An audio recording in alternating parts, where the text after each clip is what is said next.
श्री शिवाय नमस्तुभ्यम दोस्तों, हर हर महादेव। कैसे हैं आप? आशा करती हूँ सब ठीक होंगे और सुरक्षित होंगे। दोस्तों, पूज्य गुरुदेव की कथा सुन करके और समझ करके मैं एक उपाय लेकर के आई हूँ, जो कि पूज्य गुरुदेव ने पीले कनेर के फूल का उपाय बताया है, जो बहुत ही खास और अद्भुत उपाय है। दोस्तों, इस उपाय को आप कभी भी पूरे दिन में कभी भी कर सकते हैं और पूज्य गुरुदेव ने कहा है इस उपाय को करने से मात्र 3 दिन में आपकी मनोकामना पूरी हो जाएगी। तो दोस्तों, इस उपाय को हमें किस प्रकार से करना है और कैसे करना है, चलिए जानते हैं। और दोस्तों, ये बात और बताई है पूज्य गुरुदेव ने कि इसका कोई भी दिन निश्चित नहीं है।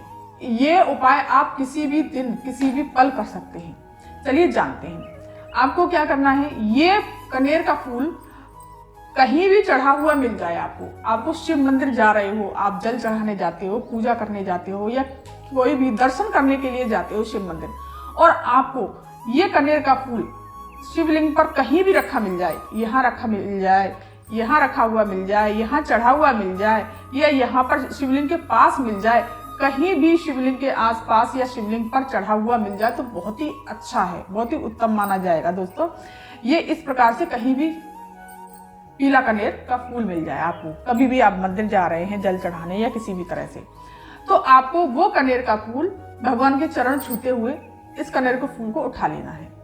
और पूज्य गुरुदेव ने कहा है कि 5 जगह आपको इसको टच करवाना है। अब 5 जगह कौन सी हैं दोस्तों? देखिए, ये होता है गणेश जी का स्थान, सीधा भाग, राइट हैंड गणेश जी का स्थान, लेफ्ट हैंड कार्तिकेय जी का स्थान, मतलब उल्टा हाथ कार्तिकेय जी का, और बीच में जो मोटी सी लाइन है ये है अशोक सुंदरी, माता अशोक सुंदरी, जो कि भगवान शिव की सबसे छोटी पुत्री है, सबसे प्यारी पुत्री। ये अशोक सुंदरी का स्थान है। ये माता रानी का हस्त कमल है और ये है शिवलिंग। तो दोस्तों, ऊपर जलाधारी लगी होती है, जो भोलेनाथ की 5 पुत्रियां हैं, जया, विषहरा, शांवरी, दोतली और देव, और भोलेनाथ का त्रिशूल होता है। तो दोस्तों, ये चीजें हैं। तो आपको सबसे पहले ये कनेर का फूल उठा लेना है। सबसे पहले आपको इस प्रकार से पकड़ लेना है, श्री शिवाय नमस्तुभ्यम मंत्र का जाप करते हुए अपनी मनोकामना, जो आप बहुत परेशान हैं, बहुत दुखी है, कोई भी विशेष मनोकामना हो, कोई भी, पूज्य गुरुदेव ने कहा है, तो गणेश जी के स्थान पर अपनी मनोकामना बोलते हुए, कार्तिकेय जी के स्थान पर टच कराना है अपनी मनोकामना बोलते हुए, फिर अशोक सुंदरी माता पर इस प्रकार से टच करवाना है अपनी मनोकामना बोलते हुए। फिर जो जलाधारी जो ऊपर होती है शिवलिंग के ऊपर, जो बूंद बूंद पानी बहता है नीचे शिवलिंग के ऊपर, वो भोलेनाथ की 5 पुत्रियां होती हैं, जया, विषहरा, शांवरी, दोतली और देव। उनसे अपनी कामना कहते हुए उनसे टच करवाना है। और ये हो गया चौथा स्थान। फिर आपको जो भोलेनाथ का त्रिशूल होता है इस प्रकार से, तो वहां पर आपको टच करवा देना है और अपनी जो भी विशेष है, जो भी मनोकामना है उसको बोल देनी है, और बस भोलेनाथ से प्रार्थना करते हुए सीधे अपने घर चले आना। पूज्य गुरुदेव कहते हैं मात्र 3 दिन में ऐसा रिजल्ट मिलेगा आपको कि आपको पता भी नहीं चलेगा कि आपकी मनोकामना कब पूरी हो गई। 3 दिन में इसका फल जरूर मिलता है। दोस्तों, एक बात ध्यान रखना, कहीं ऐसा मत कर देना कि इस कनेर के फूल को किसी और से चढ़वा दो और फिर वो करके आओ। नहीं, अचानक से ही आपको कहीं भी चढ़ा हुआ मिल जाता है, तो अचानक से ही ये उपाय किया जाता है दोस्तों। तो ये था दोस्तों पहला उपाय। चलिए जानते हैं दोस्तों अब दूसरा उपाय। आज का उपाय एक पीले कनेर के फूल का उपाय है, जो कि पूज्य गुरुदेव ने अपनी बिहार की कथा में बहुत सुंदर सा उपाय बताया है। पूज्य गुरुदेव ने इस पीले कनेर का बहुत ही प्यारा सा और अच्छा उपाय बताया है। आप अपने परिवार में खुशियां चाहते हैं और सुख शांति चाहते हैं, तो आप ये उपाय जरूर करिएगा। या आपके घर में लड़ाई झगड़े होते हैं, बहुत टेंशन बनी रहती है या तनाव रहता है, तो इस उपाय को आप जरूर कीजिएगा। तो चलिए जानते हैं इस उपाय को कि ये उपाय कैसे करना है। आपको देखिए 2 स्टील के लोटे ले लेने हैं।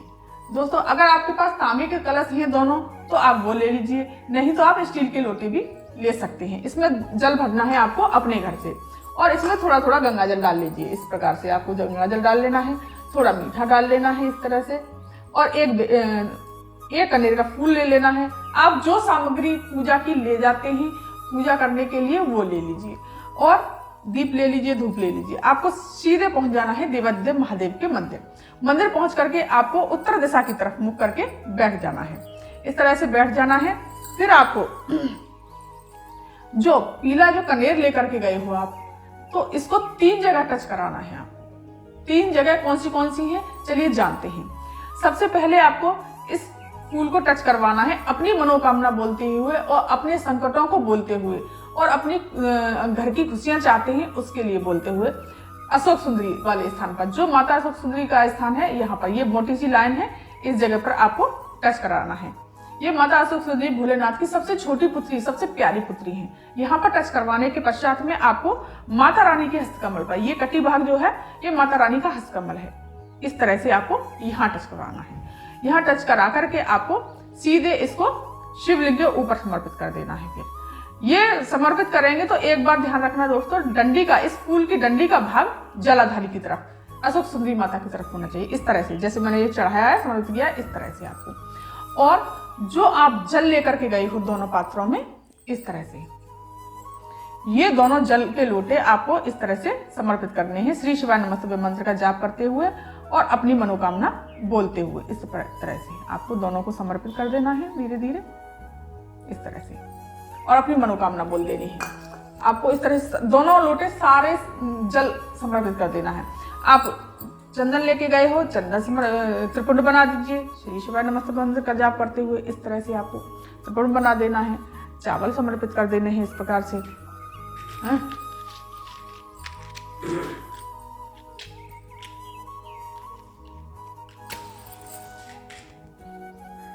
फिर आपको धूप दीप जला करके और अपने मन की कामना कहते हुए उत्तर दिशा की तरफ मुख करके बैठ करके आपको थोड़ी देर वहां पर मंत्र जाप करना है, श्री शिवाय नमस्तुभ्ये मंत्र का जाप करते हुए इस तरह से धूप दिखाते हुए आपको प्रणाम करके और आरती कर देनी है भोलेनाथ की। आपको आरती तो आती होगी, आरती करने के पश्चात, प्रणाम करने के पश्चात आपको सीधे अपने घर चले जाना है। दोस्तों, इस उपाय को करने से बहुत ही सुख शांति मिलती है और अगर आपकी कोई कामना है वो भी बहुत जल्द पूरी होती है। तो दोस्तों, ये था आज का उपाय। अगर ये वीडियो पसंद आया हो तो चैनल को सब्सक्राइब कीजिए, वीडियो को लाइक कीजिए और कमेंट में श्री शिवाय नमस्तुभ्ये अवश्य लिखिएगा। धन्यवाद।